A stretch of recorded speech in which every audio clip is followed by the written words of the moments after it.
There's money to be made to improve the copywriting of your copy. How are you going to be using it to build a better business? So I said, what if I just put every single sentence as its own ad? Which is really how great copywriters think of copy. You cannot prompt your way to good copy. It just doesn't make any sense to me. Hey, John, welcome to the show. Thanks, Steve. Good to be here, man. Now, we've known each other, and we were just riffing about it before the show started. We've known each other for 10 plus years. Yeah. And it was, I don't know, I don't want to think about the number because I'm sure that number is bigger than that. But the thing about it is I got to meet you as just a cool guy until I realized later on when I started looking into this thing called copywriting and VSLs, I think the rock star that you are, the initiator, the disruptor that invented the VSL. And for any people that have lived under a rock and are going, well, what the hell's a VSL? I'd like you to do two things. I'd like you to explain what it is and how you came about disrupting and basically owning that genre. Well, okay. A VSL, and excuse me, I'm extremely been tired here lately. So if I'm low energy, I'm 4 weeks away from a contest, bodybuilding contest, and I'm really tired. So you guys will have to excuse my lack of energy because normally I'm very energetic, but it's kind of a grind right now. So if I have my Joe Biden moment, you're going to understand why. Did I say that out loud? You did, and you're allowed to say that. Cool, awesome. I'm glad I did. Yeah.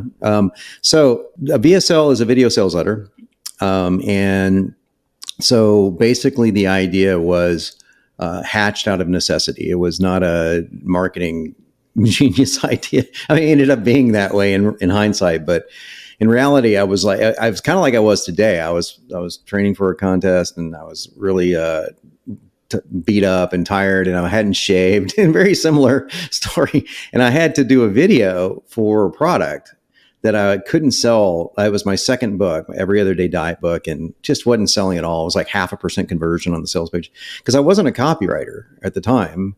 And I thought, man, I got to do something different. So I started a YouTube channel, and this is in 2006. So YouTube was, non-existent for the most part. I mean, in marketing, it was just ridiculously just started really. And so I can't remember if it was even a YouTube channel. It was some video channel to me. It was that long ago, so almost 20 years ago. And so I was thinking, well, I'm shooting these videos and they're not doing anything. I mean, I'm getting 15 views and, no one's buying anything from it. And so I'm like, crap. Well, I made a commitment to myself that I would do the videos, I would keep it up. And so I thought, okay, well, I've got to do the video, but I just don't feel like shaving or anything. I have no energy. So I'm like, okay, I can just record the audio. But then I thought, well, I'm just going to put a picture on the video. That's silly. So then I was thinking back to a conversation I had with Mike Geary, my friend Mike, and he said, you know what you should try is there's this guy, I saw him do this. I forget the guy's name now, but he did a sales letter, but he did it in Keynote. Or not Keynote, but PowerPoint. And I saw clips of it, and it was like your typical PowerPoint presentation you'd see at an executive board meeting. I mean, down to the ugly background and the little bitty bullet points. And I'm like, man, that's a terrible idea. I mean, and then I thought, well, it's kind of cool in a sense, because if I was to use that, and I knew NLP and I came from advertising. So what if I use that like we would use an ad? What if it was black and white, like an ad was? Most ads are black and white and red. That's been shown to be the highest converting at the time, converting color schema. So I said, what if I just put every single sentence as its own ad? And so the idea was I was playing around with it, and the concept actually came from this statement. I said, Mike, I wish every sentence of my sales letter was a headline. And that's how it all started. And so I said, well, what if I made every single sentence a headline? And so that's why the original VSLs there were one or two sentences. They were all in title case, all of them. So if you go back and look at the original, very first VSL was Every Other Day Diet VSL. Let's start off with, I'm John, this is my magic jacket. Went on to do millions of dollars, right? And the second one was Mike Gary's, because he said, well, you should do that for me now. And so I did, and he paid me $25,000, which I thought was just a ton of money. I did it in a day. I recorded the audio. It's still my voice. And it starts with, "Hi, I'm John, and I'm not a naturally lean guy." And it's like, now looking back, these are now in people's swipe files as great copywriting, and I was not a copywriter at all. So it was just sheer luck, I think, or just but the medium, like if I thought about it from I want to do one sentence at a time, and I made them all like title case. So, and then it wasn't until I used to teach that everything had to be title case. When we came out with now VSL, which was changed from Accelerator, a software in 2010, all the slides were title case, all of them. It wasn't until like 2017 that I changed that. So it was like I was really committed to the headline thing. So title case, meaning it looks like a headline, right? So that's actually the weird impetus that came from the idea. And I sent it out, and the first one was 6 minutes long, and 600% more sales. And so I made one that was really long. I thought it would never work. It was whole 18 minutes long. And it was like, at that point, it just took off. So that final one ended up being the 60 minutes that we see today. Wow. So that's pretty much. There's a few things to break down in there. One of the quotes of you, apart from one of the greatest copywriters of this time, which I'm going to go back to in a second, because as you perfectly declared it, you didn't start off as a copywriter. You didn't wake up one day and go, "I've got to focus on this." The thing that I've noticed about you is you have a very analytical, inquisitive mind. And like you've already quoted some things there that a lot of people have probably kind of like either looked past or grabbed when you said, "Look, these are the colors that work. These are the fonts that was used. This was the conversion rate." You delve into the analytics of it working, what works, and you play with it. You have very much of a gamified mentality. How does this work? Why didn't it work? How can it make work? And because of that mentality, you've actually been able to raise sales of over $11 billion for the entrepreneurs you worked with. That's a massive number. And we're going to go into what it is you're doing now. But when was it you realized that, hang on a minute, this copywriting thing, this thing called copy is so important? When did that revelation come to you? Well, that was from my first book, 2004, Fit Over 40. And I didn't write the copy because I wasn't, like I said, I'm not a copywriter. Tom Venuto wrote the copy, and he was a student of John Carlton. And I had no idea what I was reading. I was like, "This is weird. No one's going to read this. It's too long. It's too hyperbolic." And so I thought, "Oh, I can write this. I can write the next one, because come on, that's just salesy talk." And obviously I couldn't. And the VSL, for whatever reason, my brain connected with the one thing at a time, one slide at a time scenario, which is really how great copywriters think of copy. I didn't know that at the time because I was a writer, but I wasn't a copywriter. And writers, we don't think about one sentence at a time. You're more of a stream of consciousness. At least I am. So I would write in poetry and books and just stream of consciousness. And then the editor would do the editing. They were the one sentence at a time people. But great copywriters are actually great editors. And I don't mean great editors like spelling and grammar. I mean, they tweak sentences. They're sentence optimizers, is what I say. It's incredible the way you can define between a writer and a copywriter, and how you actually do define between the two. But you suddenly realize, well, I don't know if you suddenly realize, I don't want to put words in your mouth, but you noticed the difference that was necessary to make a good copywriter.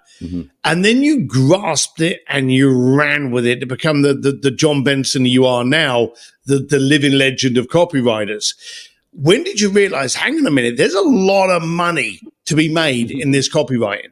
I didn't really I knew there's money to be made to improve the copywriting of your copy. I knew that, but I didn't even call myself a copywriter until years after the VSL. And I was I'd written maybe 20 by then, and people were hiring me left and right. And I keep saying, I'm not a copywriter. And so John Carlton was one that said, you can't say that anymore. You technically are a copywriter, whether you like it or not. And so I didn't even own the moniker. And that was just out of respect, that was like, because I knew these guys were, they studied this stuff, and, they've done this a long time. And I at the time, I hadn't done it very long. And yeah, I think it's just something you find out that you can do, or that you have a knack for, that I never would have in a million years thought I'd had a knack for. Just wouldn't have crossed my mind. But I've got a good friend of mine that is one of the top, is the top golf copywriter right now. And same way, I mean, he just, he was hanging out with a Kevin Trudeau, and Kevin Trudeau said, "You should be a copywriter." And he goes, "What's that?" 2 years later, he has a multi-million-dollar golf agency. So, I mean, it's just, there's some people that just have that innate ability to do that. So, I think that, don't get me wrong. I mean, I look back at like the first things I wrote and thought, oh, wow, I don't even know why those converted. So maybe I was better back then than I am now. I don't know. But maybe we regressed in time. But copywriting is weird, man. It's definitely a thing that it's hard to teach. It's something I've tried to teach now for 15 years. And you have to really zoom out and get meta to teach it, because it's at some level, it's something that you either grasp or you don't. And it's kind of like, I mean, I hate to make the analogs to music all the time, but I'm a musician, so it's kind of like music in a sense, that everyone can learn to play something. Everyone listening to this can learn to, use AI to get better copy, or write better copy yourself, or at least spot better copy. I think everyone can learn that. So there's no one that's incapable of learning that, unless you have some sort of a severe disability, which isn't your fault, of course. But there, I don't think there's not a lot of people out there that can become world-class musicians anymore, or world-class athletes, or world-class copywriters. That's always just something in the genes that's combined with the training and talent and luck and hard work and all that stuff. So but I don't think that should stop anyone. Like, I think everyone can become a good copywriter like that. And that's all you need to be, is a good one for yourself. You don't need to be a great copywriter. I'm interrupting this podcast for 35 seconds to give you more value. If you are an ambitious entrepreneur looking for the opportunity in everything you come across, don't just listen to this podcast. Imagine taking part in these conversations every week. Imagine having a new network of creative and disruptive entrepreneurs to support and push you into becoming the person you can be. With this high level and exclusive community, it exists. Head to simsdistillery.com to learn more. So you've been around copy for obviously centuries, well, not centuries, but for decades. It feels like centuries at this point, yes. So when you look at copy, there's got to be some things that you look at and you just go, oh no, that's a classic idiot move. What are the classic fails when people try to go on a copy? And then I want to go into like the AI tools of today. So what are the common mistakes people make on AI, on writing their own copy? I tell you, it's really funny you should mention that, because it's the mistake that AI makes continually, especially chat. It's first of all, asking rhetorical questions. That's it's like, for me, this is a kiss of death in copy. If I'm reading copy and someone says, this is something like, it's a weight loss offer. Are you tired of gaining weight? Jesus Christ. Like, what is that sentence supposed to do? It doesn't do anything. It's, no, man, I fucking dig it. I mean, what are you supposed to say to that? I mean, it doesn't make any sense, right? So rhetorical questions, really silly, really dumb. The big thing for me, like if I'm talking structural copy, is leading without benefits, leading without pain points, leading without the customer or the prospect being the center of attention.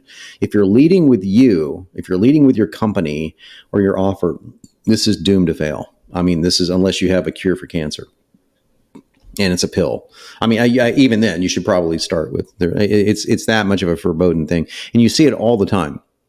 You see this all the time in reach ads for these big corporate, multi-billion-dollar corporations, so they can afford to throw wasted money just at getting reach on, they're just talking about themselves all the time. Or you go to your typical about page, about the company, and it's all about founded in 1927. This company no one gives a shit. No one cares. Absolutely no one cares. So it's like, but I've seen people, their entire website starts off that way. We're dedicated to this, and we're founded on this, and we work with no one cares. It's like, what can you do for me? It's like, this is really basic stuff.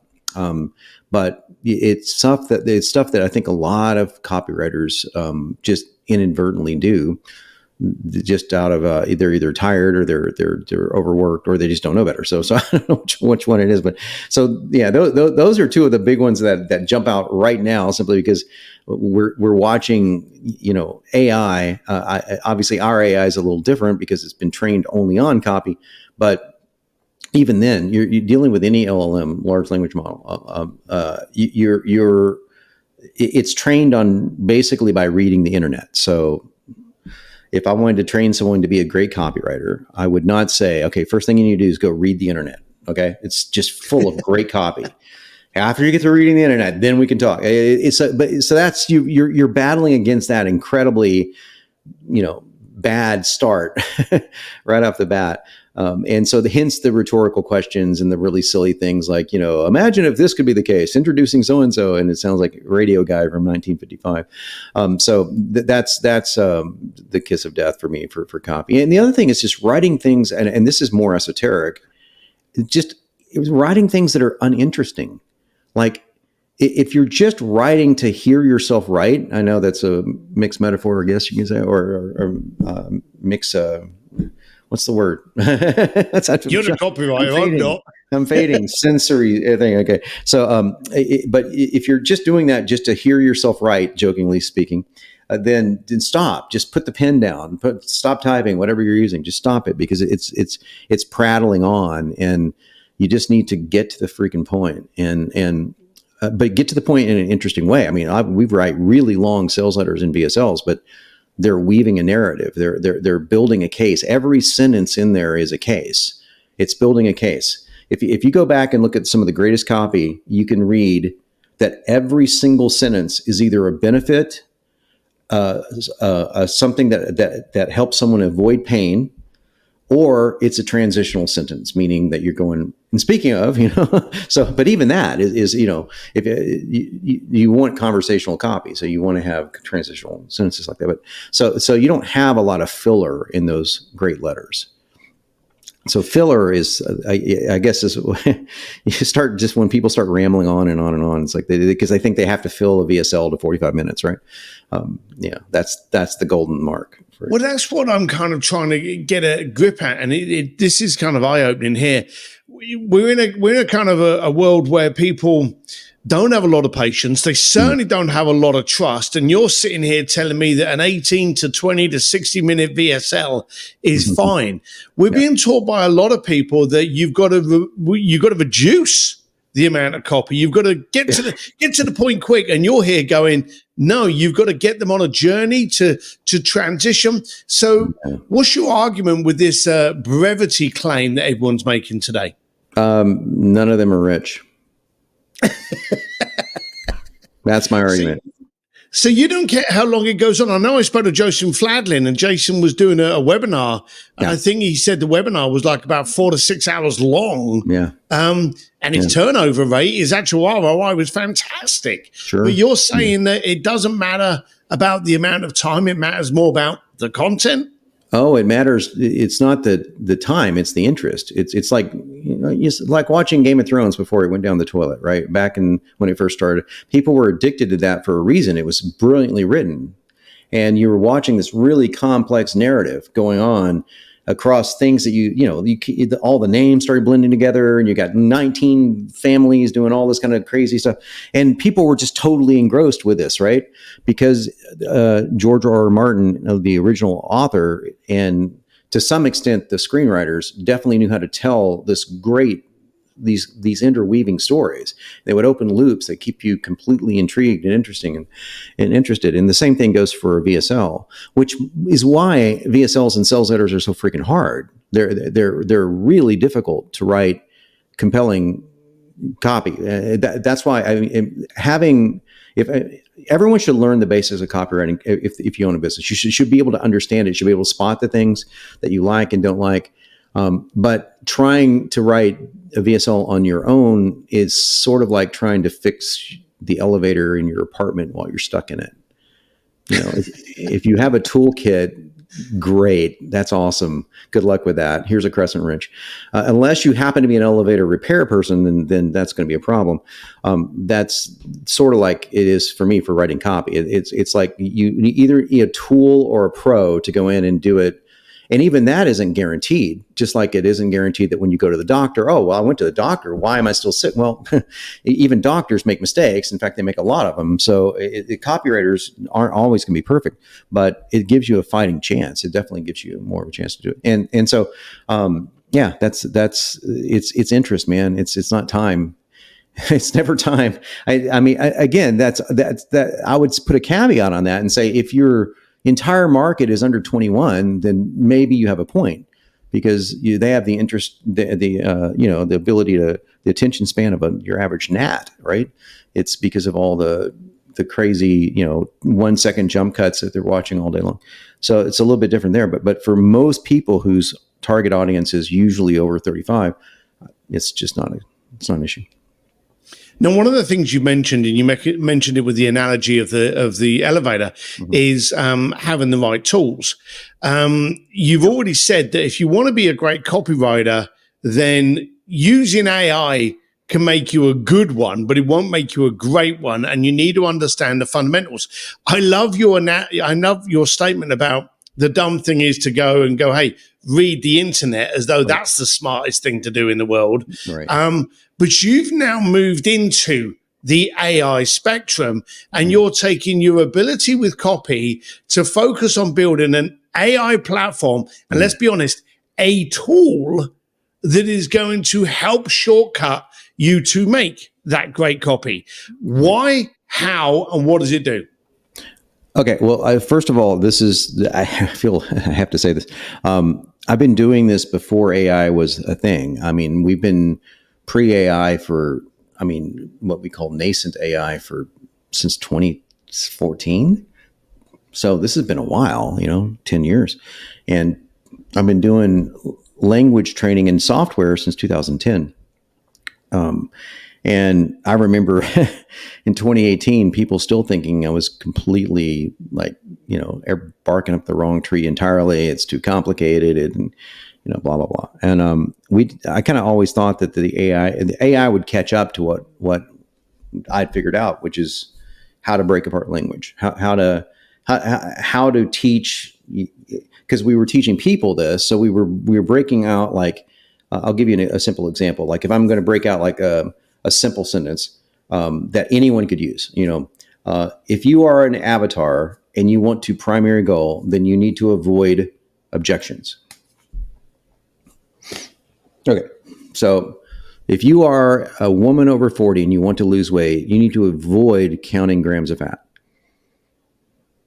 If you are a biker wanting to travel across the country on a Harley, you need to avoid hanging out with Steve Sims. No, actually, you need to probably hang out with Steve Sims because he's probably. Yeah. See, this would work for anything in the world. Right? It doesn't matter what it is. If you're a bass player and you want to blah, blah. So that very basic breakdown of a sentence actually has a whole lot of components in it that's a little tricky. And we had to break down these components manually originally, which means that I had to think about, okay, I had to figure out that we have to say it like if you want to put a verb in, put a pronoun in, an optional pronoun, and then put a type of verb. Is it present tense, future tense, past tense? So you had to manually figure all that out, but you'd make it work, right? Well, AI, it came along, thankfully, and finally caught up to this and said, but they was using the same models. So it's like, oh, well, we can actually interpret those things instantaneously. We can do the verb transitions for you. So you don't say, I want to help you losing weight. That never comes out, right? So that means that you could populate, like in theory, and well, we've proven it, but you could populate a blueprint of what we would normally do as a copywriter and say, okay, what's the primary goal of this customer? Okay, let's take weight loss. Okay, the primary goal is to lose weight. Well, but what are their secondary goals? In other words, what are the things they really want to achieve? Okay, they want to lose weight, but why? Well, they want to look good naked. They want to get better blood pressure. They want to have better sex. They want to fit back in their high school jeans. You see where I'm going with this? So all of what I'm rattling off is just me knowing the avatar. So that's why we used to call it Avatar's Diary, Avatar Research, whatever you want to call it. I call it the Avatar's Diary. Make a diary of the avatar. So if the avatar, your ideal buyer, wrote a diary, what would they put in the diary, assuming that it was only about the topic you're talking about? So forget about all the other stuff, right? And they're writing in their diary, dear diary, it's day 16 and I still haven't lost weight. What are they going to say? If you had that diary in your hand, you could be a millionaire. Because you would know if you had a diary that was your perfect buyer saying, here's everything I'm struggling with. Here's what I really dream. I really dream I could do this, but the thing is, I don't want to do X, Y, and Z. I've tried X, Y, A, B, and C, and I can't afford, one, two, three. So if you knew all of that, it'd be so much easier to write a sales letter or an email or an ad, right? And that's what Benson AI does. That's what we trained it to do. We trained it to start by creating these, what we call blueprints. They're buyer blueprints, essentially. So we used to do it by hand, charge 10 grand for it. And now Benson does it in 15 seconds. So it's a tool for people to be able to build the copy on their funnels, their sales pages, their websites. But why can they not get that from, and I'm just poking the bear here. Oh, please. Why can they not just get that from throwing in the right prompts in ChatGPT? So I have a saying, and people have been following me since forever, have heard me say this 1,000 times. You cannot prompt your way to good copy. It just won't. It's not going to happen. If you want to become a prompt engineer, you might as well just become a fucking copywriter, because it's a lot. It's just as hard to become a prompt engineer. So if you want to figure out, okay, here's the 75 prompts I had to use to get it to write this intro to a sales letter.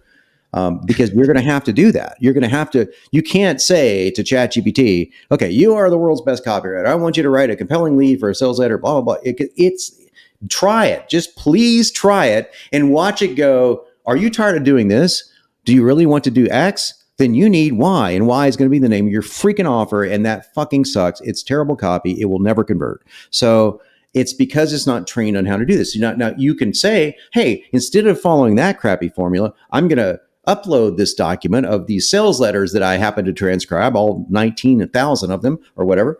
And here, learn all this and then try it again, So Benson does that. And then at the same time allows you to put your own inflections and nuances in there and control the output. Because again, we were a RAG system before RAG was even a term in AI, a retrieval archive database system. So in other words, we have a set point of reference for the AI to go to and say, here's your foundation. Don't get too far away from this, right around this foundation. And we've trained it to embellish on that foundation without sounding like a poet. Because that's the thing. The other thing you're going to get out of ChatGPT is it's going to start sounding like Byron. It doesn't know that Byron is not a good copywriter. So it'll use words like whilst, things that we would never use in conversation. So there's these 1,000 little nuances. Here's the kicker: the worst AI phrase ever. It will stick that in everywhere. For whatever reason, somebody told it as a joke that they think that's the greatest phrase since sliced bread. But it isn't. It sucks. So we've gone through meticulously detailed about 10,000 of these little quirks and nuances that you would never want to do.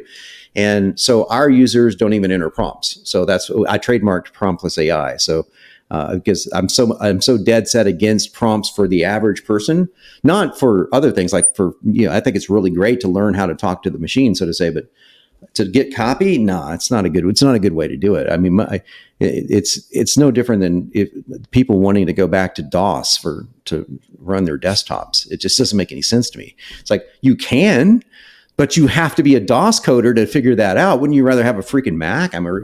Your click, that's our take on it. So we took the Steve Jobs route and actually got the user out of the way of the experience of what they just want to get. They want copy. And so in order to get AI to write copy, it has to be trained in the moment. So there's this technique called few-shot learning that we've implemented for years. And when ChatGPT finally caught up to us, because we were a little bit ahead of the curve, and allowed people to basically turn ChatGPT into a RAG and upload documents that could reference and go back and study. It doesn't do it that well, but at least it does it. It still doesn't have references to what makes something great. So you have to pull from something great. You have to start there. And you either train the AI exclusively on that, which is what we've done, or you train frameworks to replicate frameworks and put it in the buyer's language. So we're starting from something we know works. Those are the two best ways to get AI to give you great copy right now. This may change with GPT-5, although GPT-5 hit a hiccup. Don't know what's going on with that, but right now it's not going to do it on its own unless you have a lot of money, a lot of time, and even then, you need a copywriter, a team of them, because I've seen guys that go, "Oh, we have this agentic system that has 19 different agents that you put copy into, and the copy reads like it's just blah. It's not human. It doesn't have soul." And that's the thing that people say about Benson. It's like, well, it sounds like a human being. It sounds, we built it that way. So very different. So, okay, I don't want to wait until the end. Where can people find out about this platform? Okay, pretty simple. It's my last name without the vowels, BNSN.ai. All right. Okay. So I'm going to put that in the show notes below. Now, you have repeatedly referred to this as a tool, and I openly believe the problem is people are hearing this word AI and thinking the entire tool chest can be thrown out now because they've got that one tool that does everything. Yeah. And if you don't know how to use it, it's like trying to bang in a nail with a screwdriver. Right. You've got to use it the right way or you're making more problems for yourself. In a world where we're actually getting very harsh with our communication, very distrusting, do you feel that's going to change the future of copywriting, whether it be the necessity, its brevity? Do you see any changes in copy over the next few years? No, definitely not in the next few years. I mean, there may be changes in modality, like there may be some new mode of delivering copy, but copy's still based on conversational persuasion. It's still the foundation of human persuasion. So when syllogisms are not going to go away anytime soon, rhetorical structures of arguments are not going to go away anytime soon. A great copy is built on great arguments, great syllogisms. Conversational, though, it's so that model isn't going to change. It took us a long time to evolve to that model over centuries. So I don't think it's going to change anytime soon. What could very well change is, well, who knows what's going to change tech wise? It's just it's kind of the wild west right now. It really is crazy. But yeah, as far as the techniques of persuasion, still the same. I mean, I'm right there. It's not like I'm removed from the space of killer marketers. I'm around them all the time. I mean, there's not a single marketer I know that doesn't have a VSL. Not one. I mean, so people, I still get asked this question at least once a week. It's like, do we still need VSLs? It's like, yeah. Do you still need email? And there are people that don't believe that you need email now that you have social media. It's insane. I met a marketer that is doing really well. I mean, he's doing really well. He's got an Instagram channel that's a couple of million people. And I'm going, so what are you doing to monetize it? He goes, what do you mean? I go, well, I mean, what are you doing with it? He said, oh, I sell merch. I go, oh, cool. Okay. But what are you doing to monetize that? He's like, I don't understand what you're saying. I go, well, I mean, how often do you email them? He goes, I don't have an email list. That's a big shock. Take what you're making right now and multiply it times 10. Because that's the amount of money you're leaving on the table by not having a freaking email list. It's like, no one reads email. Just please, test that. Thankfully, he did test that assumption. And that assumption, of course, proved to be very false because we all make a lot of money with email, folks. So and by the way, I remember when, I wrote a book on email marketing, Open Click Buy, a big fan of email marketing. I was pretty good at it. And in that book, you will never see me say, oh, email is so much. I mean, God, direct mail, who uses that anymore? People still use direct mail. I don't know why it works. I don't know who would go to their mailbox and read something, right? I'm either too young at heart, because I'm not too young at age, but I'm too young in some way to do that. So I'm like too techie or whatever, but I'm not the avatar. So trust me, for the people that own direct marketing agencies, they're going like, man, don't tell anyone that direct mail still works. We're making millions on direct mail. It still works. So it's the same thing with email. It still works. Everything works if you let it, and everything works if you know where to put it.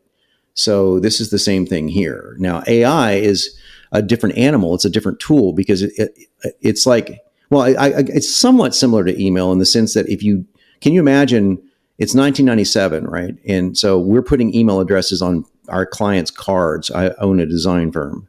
And I was asked at least a dozen times, why are you putting our website on the business card? that seems like a waste of space. Like, who's going to go to a website? Who's going to email us? I mean, kid you not, man. So can you imagine that same mentality in 2024? Why would I want an email address? Well, of course not. No one, right? Well, that's the same thing AI is no one is not going to be using AI in the next year. It's just not going to happen. So no one is going to make, unless you live off the grid or something, right? It just isn't going to happen. But the question is how are you going to be using it to build a better business and make it, much more hands off? That's what we're trying to help people do. Again, give us a shout out for the platform. Where can they find it? Go to benson.ai, BNSN.ai, and it's got rave reviews on the site. Check them out, videos, real people. Check out the demo. Yeah, I'd actually heard about it from Perry Belcher, a friend of mine over at Driven. So, and of course, I was then thrilled to be able to get you on this podcast. Jon, it's always good to see you. It's been too long. Last time I saw you was in Vegas. So let's make sure we don't have too long between the next time we meet. So thanks a lot for coming on the show, and appreciate you for setting us straight on copy. Hey, thank you, Steve. Great to be here, man. Thanks. Cheers, mate. Bye. Hey, thanks for listening to the podcast. You know what to do. If you love it, share, subscribe, but more than anything, do something with it. And remember, life's too short to play it safe. So disrupt, connect, and grow. See you next time.